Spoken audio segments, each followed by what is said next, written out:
Inilah kesaksian tentang Kristus pada hari pertama ketika Yohanes Pembaptis melihatnya datang dari padang gurun. Ketika ia melihat dia di depan matanya, ia adalah anak domba Allah yang menghapus dosa dunia. Apa artinya bagi kita ya? Pertama, Yesus Kristus adalah anak domba Allah karena dia adalah sang korban agung yang dengannya perdamaian dosa dibuat, sehingga manusia didamaikan dengan Allah. Dari antara semua korban persembahan yang ada di dalam hukum Taurat, ia memilih untuk menggunakan korban anak domba. Kedua, Yesus Kristus sebagai anak domba Allah menghapus dosa dunia karena inilah tugasnya. Ia datang untuk menghapuskan dosa dengan dirinya sendiri sebagai korban. Yohanes Pembaptis telah memanggil orang-orang untuk bertobat dari dosa-dosa mereka supaya dosa-dosa mereka dihapuskan. Ketiga, kewajiban kita adalah memandang dengan mata iman tentunya anak domba Allah yang sudah menghapus dosa dunia seperti itu. Lihatlah bagaimana dia menghapus dosa, dan biarkanlah hal itu membuat kita lebih membenci dosa dan lebih bertekad untuk menentangnya. Janganlah kita genggam erat-erat apa yang hendak dihapus anak domba Allah dengan kedatangannya, sebab Kristus akan melenyapkan entah dosa-dosa kita atau diri kita sendiri. Biarkanlah hal ini membuat kita semakin mengasihi Kristus.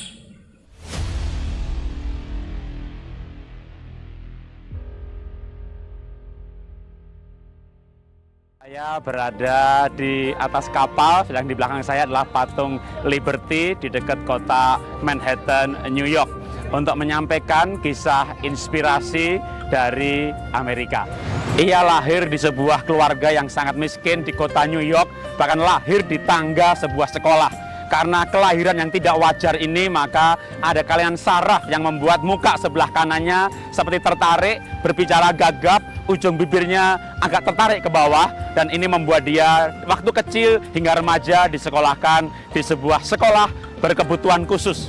Ia pantang menyerah walaupun ditolak beberapa ratus kali, bahkan ada literatur yang menyebutkan ditolak beberapa ribu kali. Kenapa ia ditolak? Karena actionnya kaku, mukanya seperti agak tertarik, bicaranya gagap. Namun ia pantang menyerah karena dia punya impian sejak kecilnya ingin menjadi seorang aktor. Setelah ditolak beberapa kali atau ratusan kali bahkan, akhirnya dia mendapatkan peran juga ketika ia datang ke sebuah agensi untuk perfilman. Ia datang jam 4 sore dan ia tetap ditolak juga. Lalu ketika esok harinya si manajer agen ini datang ke kantornya, dia tertegun bahwa pemuda ini yang ditolak kemarin belum pulang, masih menunggu juga di depan kantor. Maka ia kasihan dan memberikan peran yang pertama adalah seorang figuran hanya untuk muncul beberapa menit saja dalam film tersebut. Itulah peran pertama yang pemuda ini dapatkan.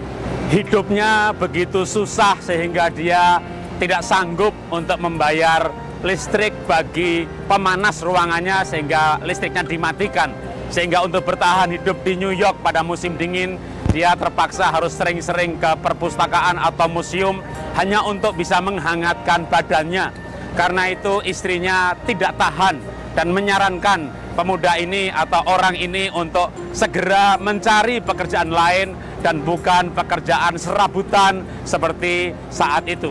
Titik terendah dalam hidupnya ketika orang ini harus menjual anjing kesayangannya senilai hanya $25 untuk dia bisa bertahan hidupnya. Siapa sih pemuda ini yang kisahnya begitu mengharukan atau menyedihkan? Dia adalah Sly atau yang dikenal akhirnya dengan Rambo. Orang ini akhirnya berhasil luar biasa dalam dunia akting, menjadi ikon Hollywood. Sly atau Rocky Rambo ini akhirnya melambung menjadi orang kaya raya, menjadi bintang terkenal.